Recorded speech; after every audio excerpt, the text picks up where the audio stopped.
नमस्कार. जय श्रीराम. सर्वप्रथम सर्वांना आषाढीच्या हार्दिक शुभेच्छा. आषाढीचा सण आपण काय म्हणतो? वारी. वारी म्हटलं की आपण सर्वजण एकत्र येतो.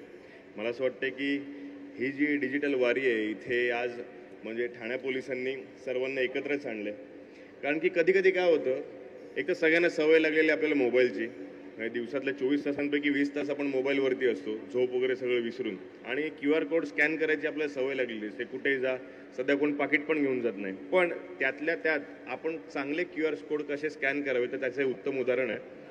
आणि मला असं वाटतं की काही ठिकाणी आपण म्हणतो की पोलीस स्टेशनमध्ये जायला आपण घाबरतो किंवा एखादी गोष्ट पोलीस स्टेशनपर्यंत न्यायची नाही, आम्हाला भीती वाटते. तर मला असं वाटतं की इथे आपल्यालाच पोलिसांनी सांगितलं की तुम्ही घाबरू नका, आम्ही तुमच्यासाठी तुमच्यापर्यंत येतो आणि तुम्ही त्याचा चांगला उपभोग घ्या आणि आमच्यापर्यंत चांगली माहिती पोचवा.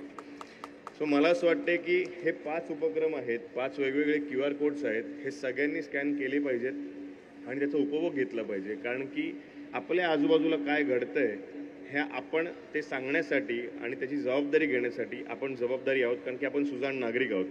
तर मला असं वाटतं की याचा आपण चांगला उपभोग घेतला पाहिजे.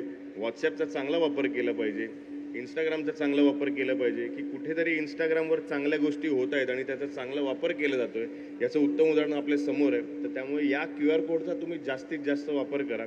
कारण कसं आहे, आपलं ठाणं आहे लय भारी आणि आता ठाणे पोलिसांनी केली आहे डिजिटल वारी. त्यामुळे यात आपण सगळे सहभागी होऊयात आणि आजच्या दिवशी आपण पण करूयात की ही आषाढीची वारी जी असते तशी या डिजिटल वारीत सुद्धा आपण एकत्र येऊ आणि या सगळ्या QR कोड स्कॅन करून आपण सगळ्यांशी कनेक्टेड राहू. म्हणजे आपल्याकडून आपल्याच माणसांना आणि आपल्याच पोलिसांना आपल्याकडनं देखील मदत होईल आणि त्यांची मदत देखील आपल्याला होईल. त्यामुळे थँक्यू सो मच. आणि जास्तीत जास्त या QR कोड स्कॅन करा आणि ही माहिती तुमच्या सगळ्यांपर्यंत पोहोचा. काय चालतंय ना? अहो चालतंय की. धन्यवाद.